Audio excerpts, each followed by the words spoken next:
All right, wonderful fifth grade children, and welcome back to my YouTube channel. I surely hope some of you are tuning in and paying attention to these YouTube videos. I know they're not most perfect high quality. As you can see, I have an interesting stand using foam pads. I've got a calendar, some different things, but I'm really hoping that this will help you. The idea is that you are all using the PowerPoint videos, okay? The PowerPoints will help you to go through the text. It's got all kinds of information in there, timelines and everything else like that. But I know this is a complex text, so I'm also going to do some reading to help those of you that are really struggling. So if you know that you're having some tough times with this complex text, just click on the YouTube videos and I'll help read it with you. The really neat thing about this book is it's called The Split History of the American Revolution. I wish this book was in your hands so you can literally flip it over and see that there are two different perspectives, and that's what we're going to look at today. Is a lot to do with point of view. As we read the first side, I want you to pay attention to this illustration and the uniforms that these soldiers are wearing. So let's get started. You can see there's a table of contents. This is a reference book. All right, we're going to begin reading with a changing relationship. Until the 1760s, Parliament and the British Crown paid little attention to the distant American colonies, and most Americans liked it that way. When Parliament did pass laws that affected the colonies sometimes ignored them. For example, they often smuggled goods they wanted from other nations instead of buying them from Britain. Colonists also elected local officials with a large degree of independence from London.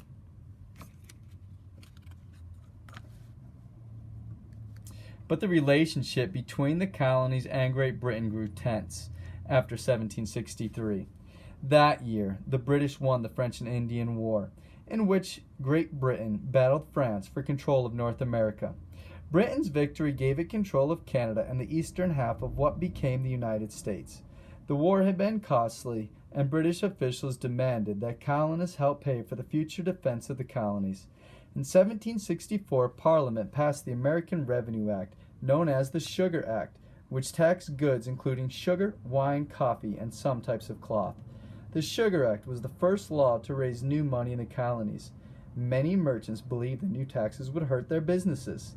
The Americans cherished the British tradition that gave people the right to approve the taxes they paid. They did this through representatives they elected to Parliament or colonial legislatures.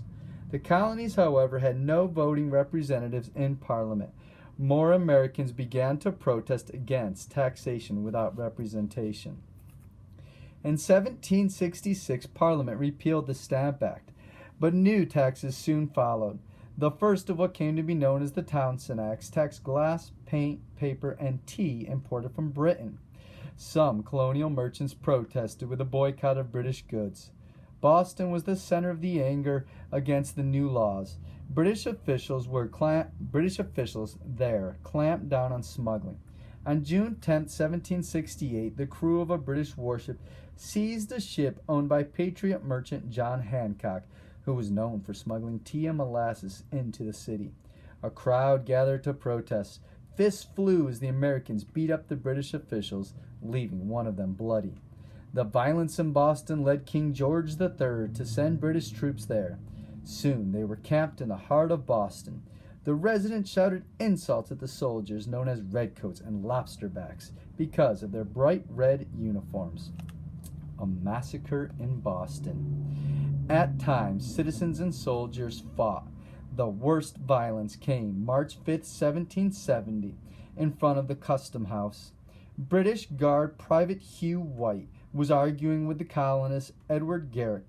Soon a crowd of angry colonists gathered in support of Garrick, hurling taunts of bloody lobsterback and lousy rascal. The Americans didn't just toss insults at the guard on duty. That cold March night, the growing crowd pelted the soldier with chunks of ice.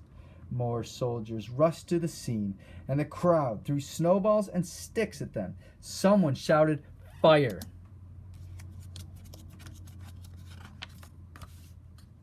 And the soldiers fired their guns into the shouting mob. 3 men fell dead to the ground. 2 of the 8 others who were wounded died later, what the Patriots called the Boston Massacre. 8 British soldiers and a captain were arrested and later tried on murder charges. All but 2 were acquitted. That means that they were set free. The killings enraged some Boston patriots, but the violence did not continue. Still, the residents' hatred of the troops simmered. It wouldn't be long before it reached a boiling point. A riot over tea. Most colonists drank tea every day. By 1770, Parliament had abolished all of the Townshend Acts but one, the tax on tea. In May 1773, though, Parliament passed the Tea Act. The law lowered the tax on tea, but allowed only the British East India Company to sell tea in the colonies. Even though colonists would pay less for the East India tea than for smuggled tea, they viewed the Tea Act as just one more example of British attempts to control their lives. Several thousand people jammed into Boston's Old South Meeting House December 16, 1773, to discuss the fate of the 3 loads of tea sitting in the harbor. The Patriots did not want the tea to come ashore. When it became clear the governor wouldn't let the ships leave until the tea was unloaded, Patriot leader Samuel Adams stood. "This meeting can do nothing more to save this country," he shouted. Adams' words were a signal to other patriots in the crowd. That night, dozens of men, some disguised as American Indians, boarded the ships and threw all the tea into the harbor. In London, an angry King George quickly responded to this Boston Tea Party. He had Parliament pass several laws that punished Boston and the Massachusetts colony as a whole. They included shutting down the port of Boston and limiting local control of the government. Americans called these laws the Intolerable Acts. Lawmakers called for a meeting to discuss how the colonies could act together to protest the new laws. Every colony except Georgia sent delegates to a meeting held in Philadelphia.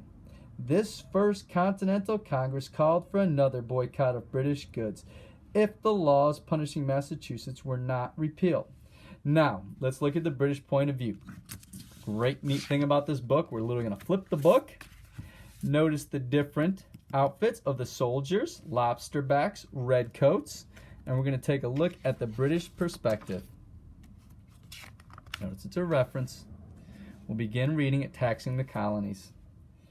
One of George's concerns was keeping peace with the American Indian tribes along the frontier.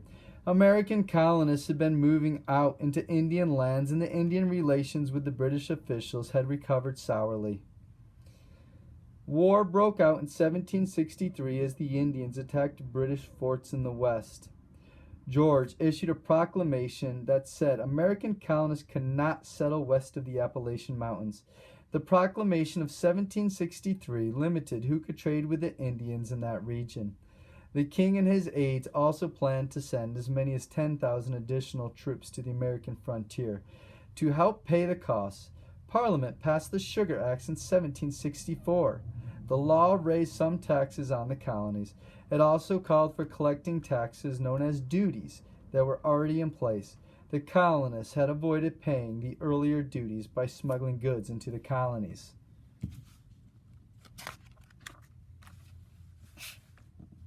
In the proclamation of 1763, George called the Americans his loving subjects. The Americans, though, did not love the Sugar Act, and some spoke out against it. George's need for money outweighed any concerns about American liberty. Parliament passed the Stamp Act of 1765, which called for a tax on printed documents. This time the colonists did more than grumble. Colonists in several cities protested. Many also boycotted British goods. The boycott angered British merchants who lost money because of it. Parliament repealed the Stamp Act in 1766, but the need for more money from the colonies had not gone away. Leading the fight against the tax policies were American colonists known as Patriots. The Patriots claimed the only fair taxes were ones passed by elected colonial officials, since the colonists had no voting representatives in Parliament. Patriots believed Parliament had no right to tax them. British leaders argued back that Americans had virtual representation. They said that members of Parliament did what was best for the empire as a whole, and the Americans had to accept their actions. Parliament quickly carried out its plan to keep taxing colonists. The Townshend Acts of 1767 taxed such items as lead, paint, glass, and tea. In the colonies, the new taxes led to more boycotts, but no real violence, except in Boston. British officials sparked the protests after they seized local merchant ships. After the protests ended, British Governor Francis Bernard of Massachusetts asked the British to send troops to Boston. The first of these regulars, as the soldiers were called, arrived in September 1768. Boston Riot. From the beginning, the British soldiers were met with hostility by many Boston residents. Soldiers were insulted or beaten on the streets. These actions angered the soldiers, who only wanted to be left alone to do their jobs. Some retaliated by harassing the colonists. On the night of March 5, 1770, things came to a head in front of the customs house. A crowd of people were yelling and throwing rocks, sticks, and icy snowballs at several soldiers. Someone yelled, "Fire!" which soldiers took as an order. Firing on the crowd. 5 Boston residents died and 6 others were wounded. 8 soldiers and their captain, Thomas Preston, were arrested and tried for murder. Ironically, Patriot lawyers John Adams and Josiah Quincy Jr. represented the soldiers. Preston and 6 soldiers were acquitted. The 2 soldiers found guilty of manslaughter were branded on their thumbs and sent back to England. The verdict did little to ease the tension between the regulars and the colonists. The Tea Act. As the American boycott went on, British merchants again demanded a repeal of taxes on the colonies. In 1770, King George's advisors met to discuss the issues. Some said Parliament should repeal all the taxes except one on tea. The king agreed. The repeal of the other taxes seemed to satisfy many Americans, and the colonies were mostly calm until 1773. That year, Parliament decided to help the East India Company, which imported tea from India to Great Britain. The Tea Act lowered the tax on tea and gave the company the sole right to sell tea in the colonies. British leaders thought the colonists would be happy with the act because it allowed them to pay much less for tea than they had previously. But many colonists saw it as interference. Boston patriots responded by throwing several hundred crates of East India tea into the harbor. The Boston Tea Party. The Boston Tea Party infuriated King George and Lord Frederick North, the Prime Minister. The 2 men agreed that Massachusetts had to be punished. George shut down Boston Harbor and limited local government power there. The king also sent more troops to Boston. The British called these and other measures the Coercive Acts. They were meant to coerce the colonists to obey the king and Parliament, to carry out the new laws and restore order. George named General Thomas Gage the governor of Massachusetts. Gage had served in America for many years and had an American wife. George trusted his view of the colonists. Gage believed the Americans would not respect the British if the king allowed the colonists to do what they wanted. The Coercive Acts, though, did not end the protests in America. The other colonies united behind Massachusetts, and all but George sent delegates to the First Continental Congress in September 1774. The Congress stated that the colonists were still loyal to King George, but they opposed policies that denied them their freedom and rights. Back in Britain, merchants suffered as the Americans once again stopped buying their goods. But this time, King George refused to give in and repeal the laws. To him, the New England colonists were now rebels. Before long, all the Americans who challenged him would be. Wow, 2 very different perspectives. Return to your matrix and think about what you have learned. Thank you guys so much for tuning in. There'll be more YouTube videos to help you if you are struggling with these complex texts. Good luck on the PowerPoint, and I look forward to hearing your responses.